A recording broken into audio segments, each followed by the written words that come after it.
Good morning, George Hepworth, Grover Park Consulting. In part 4 of this multi-part series on building my shopping list, which is a hybrid Access and PowerApps application with SQL Azure tables, we're going to take a look at what I refer to as interim collections and persisted tables. Interim collections are much more temporary. The idea of an interim collection is it's a kind of a temporary or interim storage location where you put some items that you're going to use for a particular process. Once you're done with that process, you replace them with other items. Much more transitory than the main collection we worked with before.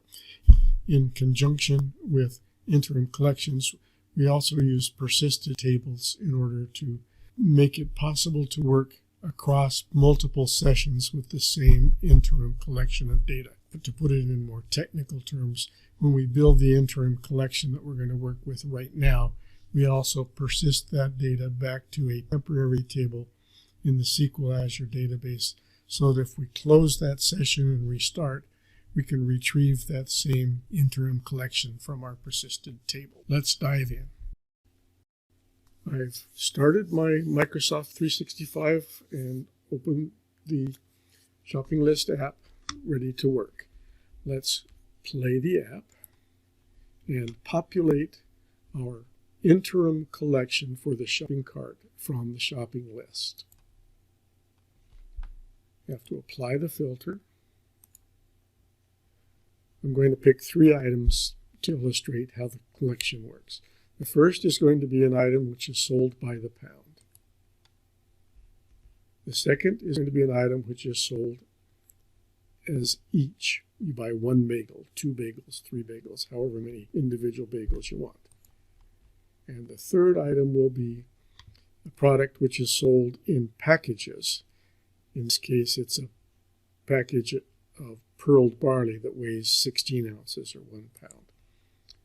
Each time I click the add icon, it places that item into the interim collection, which powers the shopping cart. So now, as you can see, I have 3 items in this shopping cart. Those 3 items are in the interim current shopping collection, but they've also been persisted into a mirror of that in the SQL Azure database, which is a temporary table called current shopping. It will retrieve the 3 items that I had entered at home from the persisted storage in the temporary table in SQL Azure. In order to examine how the interim collection is created and how the items are persisted to the temp table in the SQL Azure database, let's go back to the shopping list, take it out of play mode, and look at the code behind the icon which adds items to our collection and our table. Let's go ahead and drop down the formula bar so we can see the code. A couple of notes on what we need to make sure we understand here. First of all, this code does a couple of things. First, it persists a new item into a SQL Azure table so that the app can be closed between sessions. That is the current shopping temporary table that has no other purpose than to persist items between sessions. The second thing is that when we're creating our initial shopping cart item, what we're doing is updating from the last shopping trip to the current one. So all the defaults are going to come across. For example, if I purchase 1 bagel, I'm going to get 1 bagel when I retrieve it for this current session, and so on. This is something that we in Access have to deal with all the time. Whenever we add a new record to a table with an identity field, we often have to retrieve that new identity value back to do further updates to a child table. We can do that in PowerApps as well, but the method is slightly different, and I think in some ways it has some advantages. First of all, we set a variable as part of our patch that adds that new record. Now, this new shopping variable is actually a record. It is not a single field value, it is the entire record. That's important to keep in mind. We update the context, and that sets a temporary local value that's scoped only to this screen. It creates the variable and populates that variable with value created when we add a new record to our underlying table. The patch command adds or updates records. This is the current shopping temp table. We know it's going to be a new record because we're using defaults. It pulls the values it needs from the various values in the currently selected item, this item, in the gallery. There's some math involved in some of these. Some of them are just straight requests. The package cost, I decided to round it off. Sometimes it can be a result of a calculation that has multiple trailing digits, and so I round it down to 5 at the most. Today gives me the current day's date, IDs for the brand name and food and everything else that we need. We set the default value for purchased or bought to false, and the units purchased is a calculation on the number of packages purchased, 1 package, 2 packages, 1 bagel, 2 bagels, by the item size. 1 bagel times 1 bagel is 1, 2 bagels times 1 is 2. 2 packages of pearl barley times 16 ounces is 32 ounces, and so on. And the last unit cost, which has been calculated and stored as part of the previous record. When this has completed, we now have a record, and it is a record rather than a single field value, which we need in this following section. The next thing we do is we take the values that we just created by adding a new record to our underlying temp table and populate a new collection. This collection consists of the items in our current shopping cart. And as you can see, it has the same fields that we looked at when we built the full collection for the entire shopping list, except that this one only has 3 records in it. Current shopping ID is the record ID in the underlying table in SQL Azure. To populate this shopping cart collection, we simply retrieve the corresponding values from the record set we created in the prior step. If we look at it here, we can drop down the drop down and see that new shopping, the record, new shopping is a record. It has the current shopping ID, which is the primary key value that we need to link these up, and the other fields that were populated when we pushed that original set of values using the patch command into that table. Ready for the next step. We have a new record in the temporary underlying persisted table in the SQL Azure database. The mirror of that record in the local current shopping gallery in our PowerApps application, so that we can continue to work with the item in the collection and have the persisted item available if we need to close and reopen the app.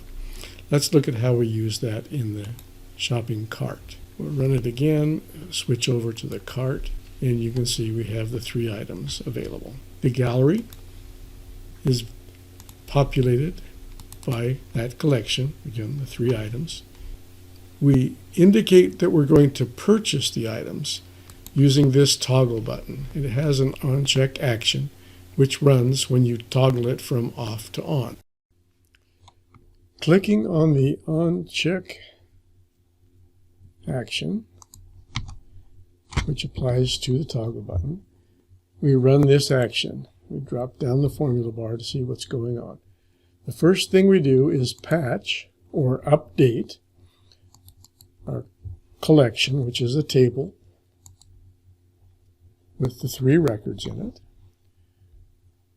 We need to pick one item out of that shopping cart because we're only selecting or purchasing at this point one item. The one we're going to select from the collection is the one where the current shopping ID is equal to the value of the selected item, this item, and the current shopping ID in that item, which would be, I believe, this one, 476. Let's close this so we can have a little more space. And go back to our patch command. Once we've selected the correct record to update in our collection, we update several fields.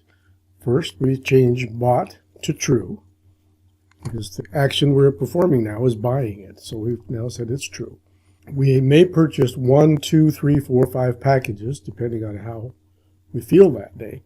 So we have to update the number of packages purchased from the input quantity field. We take the text value from that field, convert it into a numeric value, and put it into the packages purchased field in our collection. I borrowed this original design from another place, and I ended up with this poor choice of terms where package cost actually means the total cost of this item rather than the per package cost, which is what it should be. But because I know that, I can do the translation internally and not confuse myself too much. We have to do this in one of two ways, because items are sold either by the pound or by some other unit of measurement.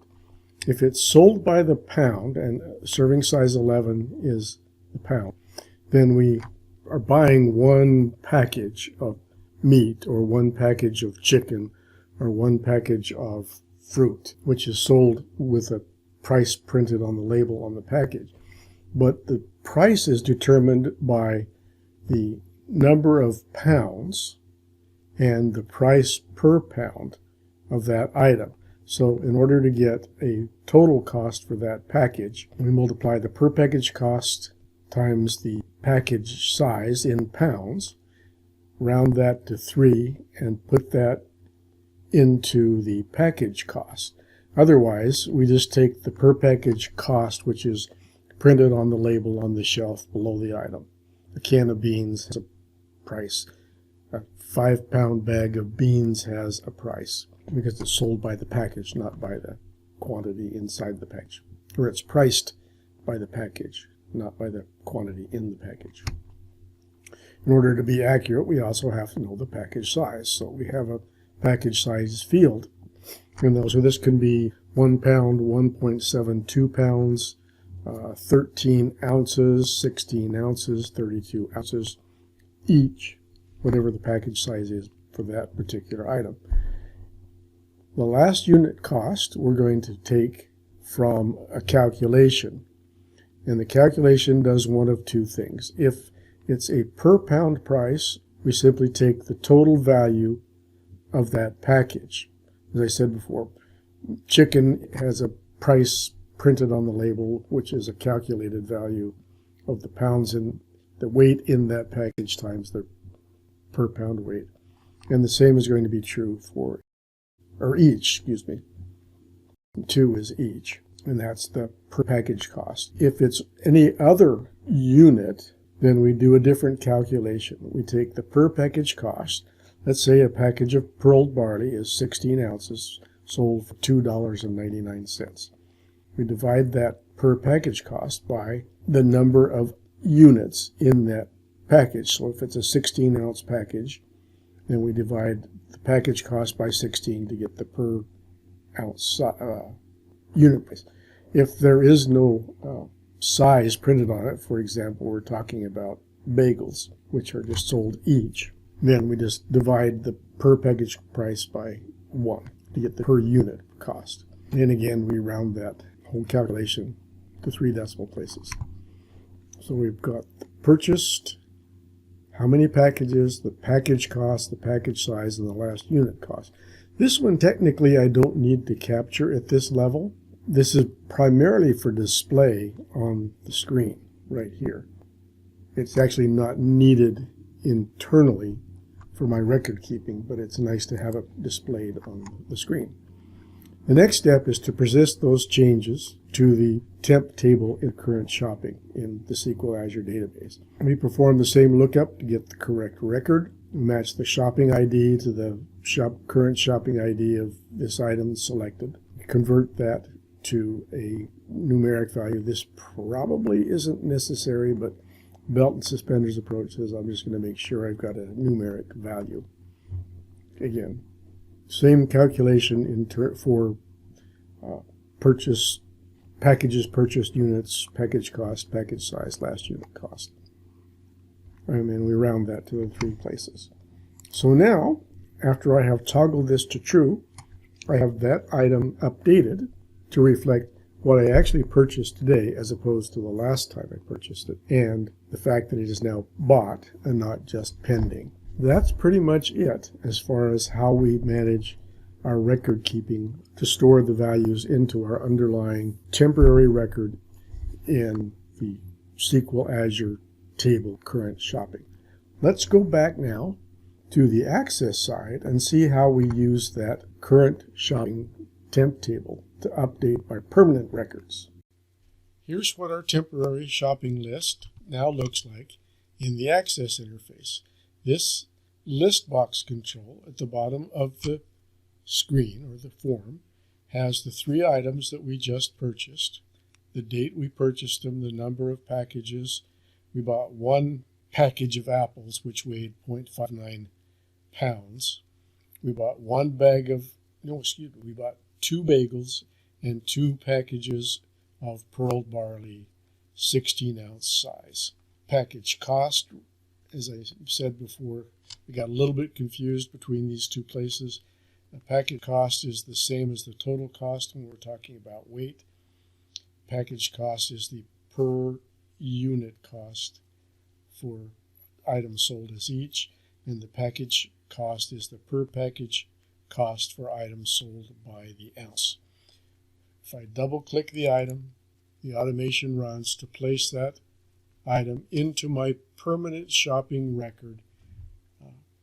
I have to save it, and now I have a permanent record of that item, and I can get rid of it from my temporary shopping cart.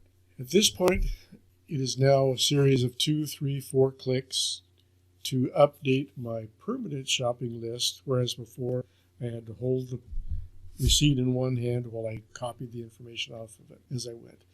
This way, all the work is done in the store where I'm actually buying the items. The final step, updating my permanent records, is a series of button clicks. I hope you liked what you've seen in this series there. This is the last of the 4-part series on using a combination PowerApps application with an Access application and SQL Azure tables to manage a process that spans both a on-premises location and a mobile location. I could be in the Safeway store, the Walmart store, the QFC, down at the Arco gas station, anywhere where I have the opportunity to purchase an item, my mobile PowerApps goes with me to handle the data entry. If you like what you've seen, please hit the like button on the video and subscribe to my channel. Thank you. See you next time.